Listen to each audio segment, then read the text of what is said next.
Welcome to the CWS podcast. I'm your host, Jackie Wilson. And in this episode, I am venturing out, testing the water, so to speak. My journey thus far with this podcast has been about interviewing Christian authors and speakers about their journey to choose God's path. But CWS, Christian Writing and Speaking, is so much more than this. It is about what is being put out into the Christian world for consumption as well. Personally, everything I do, like many of you, has a goal of Christian empowerment. However, to empower, we must meet the needs of the audience. And in my last interview, I questioned whether we were meeting the needs of the whole audience. Now, I believe every episode I have produced thus far has taken us through a healing journey of sorts, whether intentionally or not. And I want to continue these types of episodes, but also broaden what it means to receive healing or empowerment. Thus, I'm launching into this idea of book reviews and addressing issues that affect the church in a real way. In my last episode, I interviewed author Nina Borum. Nina is the author of multiple books, but during our discussion, one particular book stood out to me, not because of the subject matter, but because it raised the question whether the faith community was truly creating a space to talk about what many would consider sensitive subjects. Are women of faith able to safely talk about their journey of abstinence and still discuss the struggles they face? How does a Christian woman maintain her virginity in a world that increasingly pressures her? Of course, this not only applies to women, but also it applies to men. Recently, I have come across multiple men via social media who are also hoping to save their first experience for marriage. I think when questions arise as to how to maintain sexual purity, many people give formulated answers because the subject can feel uncomfortable or people really don't know the answer. However, I feel if you are able to talk about the struggles you face with trusted people, of course, you are more likely to achieve your goal. If we were to talk about having trouble in a business or any other area, one of the first steps we would take is in recognizing why we are having the issues and start talking about how to address each of those issues in pursuit in our goal. If we talked about weight loss, it would be the same. However, this idea of being uncomfortable talking about how to truly maintain abstinence can actually become a stumbling block. But that's why I like Nina's book, Confessions, Reflections on My Journey of Abstinence. It is real, raw, still pure, but written with an understanding heart. Nina actually opens the space for discussion because she is being transparent in her own journey. The book, as the author says, is for women of God who are ready to stop the facades of sexual purity and realize the healing power of talking about sex in an authentic way within the church.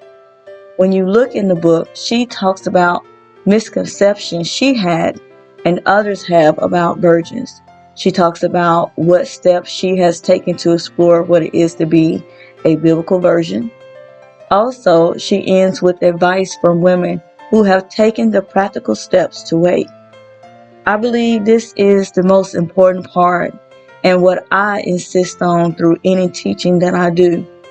We live our lives as spiritual beings, but there are practical steps we must take to overcome. We know the enemy will tempt, but the Bible doesn't tell us to stand around and fight. Honestly, it may be a fight we are not ready for. It tells us to submit ourselves to God and flee. Flee may be letting go of a thought or literally getting up and walking away from a situation. Our spiritual walks are not easy, but they are worth it. The great rewards we receive because we are making the right decisions cannot be compared to the heartache we may face when we don't. What are other people saying about this book? Tiffany shares that the book was a breath of fresh air for her. She was like, finally, someone single, as a Christian, a version that she could actually relate to. She loved how Nina expressed her love for God and how she was open about her struggles with not having sex. And she also gave reasons why it's important to love God before men. And she was happy that Nina modernized the meaning of abstinence outside of the church, and that she was breaking down the scriptures to bring about a better understanding. She said that the different interviews made it understandable from other people's perspective. And she loved the Dear Abby chapter. You'll have to check that out for yourself. I don't want to give anything away. And she was excited to share with her friends. These are the type of conversations that we need to have, things that we feel comfortable enough to share with our friends and not hold back because we're feeling ashamed. Because we shouldn't feel ashamed about what God considers to be a natural part of what we do, but we are supposed to do it in the right context. M. Harris shares that she had downloaded a book, but she wasn't able to put it down because it just captured her.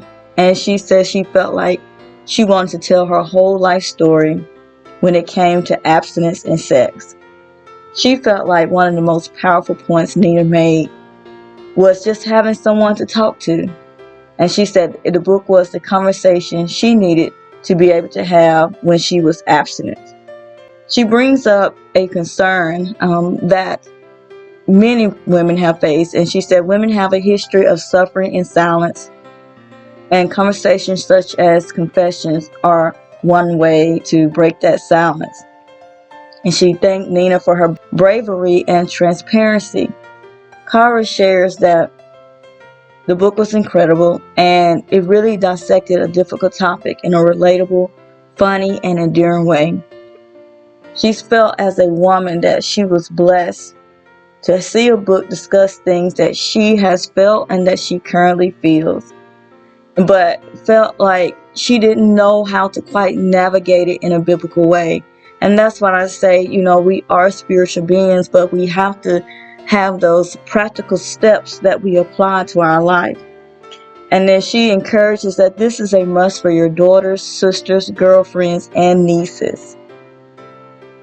And she said that she was excited that it was so relatable for women of faith. CWS audience, the floor is open. This is just one of many subjects, and I could go deeper into the book, but I want to know what it is that you want to hear. What subjects do you want to discuss? What books do you want to discuss? You tell me what you want, and we'll get started.